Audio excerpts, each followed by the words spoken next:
Hello friends, आज हम बात करेंगे इम्पोर्टेंट टॉपिक के बारे में।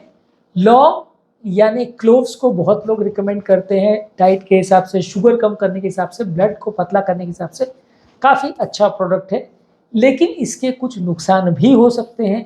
तो आज हम बात करेंगे कौन कौन से लोगों के लिए इसका नुकसान है और किन लोगों को इसे नहीं लेना चाहिए और क्यों।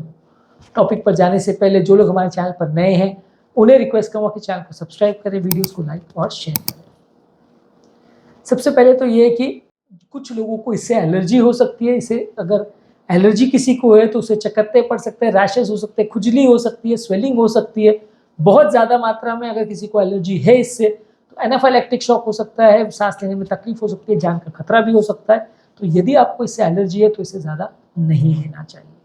इसके अलावा कुछ लोग को पेट खराब हो सकता है, खासकर जो लोग ज़्यादा मात्रा में लौंग खा लेते हैं उनका पेट में दर्द होना, नौजिया होना, डायरिया होना बहुत ज़्यादा मात्रा में अगर आप ले लोगे तो अच्छा नहीं है उसके लिए। तो कई लोग क्या है, खून पतला ज़्यादा करेगा या कई लोग को लगता है कि हमारे शुगर लेवल्स को अच्छा कंट्रोल करेगा, तो दवाइयों के बदले वो इसे ज़्यादा खाने का प्रयोग करते हैं। इसकी वजह से उनका पेट खराब हो जाता है और उनको फिर साइड इफेक्ट्स होना चालू हो जाते हैं। तो ये बहुत ज़्यादा सेफ नहीं है यदि ज़्यादा मात्रा में लिया जाए तो। इसके अलावा मुँह के लिए भी बहुत अच्छा नहीं है। यदि बहुत मात्रा में इसको लिया जाए तो मुँह में छाले होना या मुँह में इरिटेशन होना काफ़ी चांसेस है, क्योंकि ये थोड़ा स्ट्रॉन्ग होता है। ज़्यादा मात्रा में लिया जाए तो मुँह में इरिटेशन कर सकता है, जो कि कई लोग को अच्छा नहीं लगता है। तो आप इसको अगर ले रहे हैं तो सीमित मात्रा में लीजिए, एक बार में बहुत ज़्यादा मत लीजिए। इसके अलावा इसमें जो नेचुरल प्रॉपर्टी है खून पतला करने का, इसमें तत्व होता है। तो अगर आप ऑलरेडी खून पतला करने की दवा ले रहे हो तो फिर आपके लिए नुकसानदायक हो सकता है, क्योंकि मान लीजिए आप अगर नेचुरली इसको ले रहे हो तो नेचुरली थोड़ा ब्लड थिन करेगा तो चलेगा, लेकिन अगर आपने इसको ऑलरेडी ब्लड थिनर्स पे हो और ज़्यादा मात्रा में ले लिया और खून ज़्यादा पतला हो गया तो नुकसानदायक हो सकता है, क्योंकि वैसे में आपका बहुत ज़्यादा खून पतला हो जाए, ब्लीडिंग हो सकती है, और बिना कारण अगर ब्लीडिंग हो जाती है, रिएक्शन हो जाता है तो कई बार वो डेंजरस भी हो सकता है। इसलिए अगर आप ऑलरेडी ब्लड थिनिंग मेडिकेशंस पे हो या खून ऑलरेडी पतला है, ऑलरेडी ब्लीडिंग टेंडेंसी है, तो इसको ज़्यादा मत लीजिए। इसके अलावा ब्लड शुगर को भी ये कम करता है। जो लोग का ऑलरेडी अगर नॉर्मल शुगर है तो चलेगा, नॉर्मल शुगर को थोड़ा कम करेगा। हाई अगर डायबिटिक या प्री डायबिटिक है तो थोड़ा कम करेगा, लेकिन अगर आपका नॉर्मल शुगर है और या तो आप ऑलरेडी एंटी डायबिटिक मेडिसिन पे हो या शुगर का कंट्रोल सिस्टम बॉडी का ऑलरेडी गड़बड़ है, जहाँ पे आपका इंसुलिन ऑलरेडी बॉडी में बहुत ज़्यादा है या बेसलाइन शुगर लेवल्स लो है, तो वहाँ अगर आप इसको एक्स्ट्रा ले लेते हो तो खून को ज़्यादा पतला कर सकता है। और उन लोग के लिए ज़्यादा तकलीफ है जो किसी दिन कम और किसी दिन बहुत ज़्यादा खा लेते हैं। अगर आप रेगुलर में डेली 1-2 पीस खा रहे हो तो फिर भी चलेगा। आप एक दिन अपने बहुत ज़्यादा खा लिया, 10-15 खा लिया या बार-बार दिन में खा लिया, तो ये शुगर लेवल्स को ज़्यादा लो कर सकता है, जो कि नुकसानदायक हो सकता है।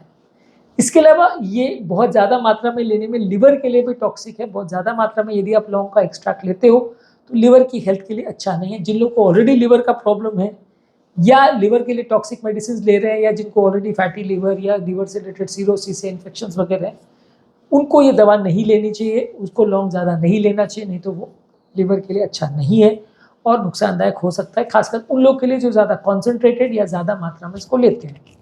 इसके अलावा प्रेगनेंसी और ब्रेस्ट फीडिंग के दौरान भी इसकी सेफ्टी डॉक्यूमेंटेड नहीं है।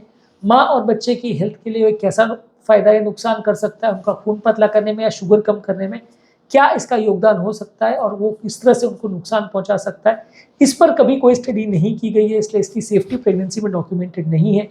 यदि आप इसको लेना चाहो प्रेगनेंसी में तो बहुत ज़्यादा मत लीजिए, और ले रहे हैं तो भी सावधानी के साथ लीजिए, क्योंकि माँ और बच्चे के लिए सेफ ना हो ऐसा हो सकता है। इसके अलावा अगर आप इसको एसिडिटी के प्रॉब्लम वाले पेशेंट्स में देते हैं तो नुकसानदायक हो सकता है। यदि किसी व्यक्ति को एसिड ऑलरेडी ज़्यादा बनता है, रिफ्लक्स का प्रॉब्लम है, एसिड रिफ्लक्स मुंह में आता है, वैसे लोग को देते हैं तो ये आपको एसिडिटी बढ़ा सकता है, एसिड सिक्रीशन ज़्यादा बढ़ा सकता है। खासकर कुछ लोग को जो रिफ्लक्स है उनको रिफ्लक्स का टेंडेंसी भी इससे ज़्यादा बढ़ सकता है। तो यदि आपको एसिडिटी या रिफ्लक्स का प्रॉब्लम है तो लौंग ज़्यादा नहीं खाना चाहिए। कुछ लोग को इससे स्किन सेंसिटिविटी हो सकती है, जिनको एलर्जिक प्रॉब्लम है वो लोग को इसको लौंग को अगर खाते हैं या उसका तेल को डायरेक्टली शरीर पर लगाते हैं उससे एलर्जी हो सकता है।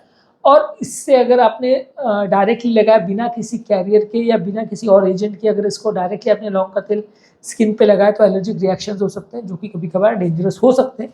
सबको होगा ऐसा नहीं होगा, लेकिन किसी किसी को हो सकता है, तो सावधानी रखेंगे तो ज़्यादा अच्छा है। इसके अलावा यदि आप कुछ मेडिसिन खासकर ब्लड थिनर्स, एंटीकोएगुलेंट्स, एंटीप्लेटलेट्स और शुगर कम करने वाली मेडिसिन ऑलरेडी चल रही है अगर आपको, तो फिर आपको इसको लेने से पहले अपने डॉक्टर के साथ डिस्कस करना आवश्यक है। बहुत ज़्यादा मात्रा में इसे लेने से आपका शुगर ज़्यादा कम कर सकता है, खून ज़्यादा पतला कर सकता है, जो कि कई बार डेंजरस हो। और डॉक्टर को अगर बिना बताए आप लेते हो और उसके लिए वो कैलकुलेट नहीं करता है या दवा का डोज कम नहीं रखता है और ये आप ज़्यादा मात्रा में ले लेते हो, तो फिर नुकसानदायक हो सकता है और डॉक्टर को पता भी नहीं चलेगा कि प्रॉब्लम कहाँ हो रही है। ये वैसे तो अदरवाइज इतना डेंजरस नहीं दिखता है, लेकिन अगर ज़्यादा मात्रा में लिया और ज़्यादा स्ट्रॉन्ग हुआ उसका एक्सट्रैक्ट तो नुकसान भी कर सकता है, तो उसके लिए थोड़ी सावधानी रखेंगे तो ज़्यादा अच्छा है। तो बेसिकली जो लोग बहुत ज़्यादा ब्लड थिनर्स पे हैं, शुगर का जिनको प्रॉब्लम है, जिनको एलर्जी का प्रॉब्लम है, लिवर का इश्यूज़ है, मुँह में छाले वगैरह हैं, वैसे लोग इसको ना लें तो ज़्यादा अच्छा है। इरिटेट उनको कर सकता है, प्रॉब्लम उनको कर सकता है। उम्मीद करूँगा कि आज के टॉपिक में कुछ नई बातें जानने को मिली होगी। लौंग यानी क्लोव्स वैसे तो एक अच्छा प्रोडक्ट माना जाता है, लेकिन इसको सावधानीपूर्वक लें क्योंकि काफ़ी स्ट्रॉन्ग स्पाइस है और हर व्यक्ति इसको ना ले तो ज़्यादा अच्छा है। सिलेक्टेड करके, पता करके, पूछ करके फिर लेंगे तो ज़्यादा अच्छा है। उम्मीद करूँगा कि आज के टॉपिक में कुछ नई बातें जानने को मिली होगी। जो लोग हमारे चैनल पर नए हैं उन्हें रिक्वेस्ट करूँगा कि चैनल को सब्सक्राइब करें, वीडियोज़ को लाइक और शेयर करें।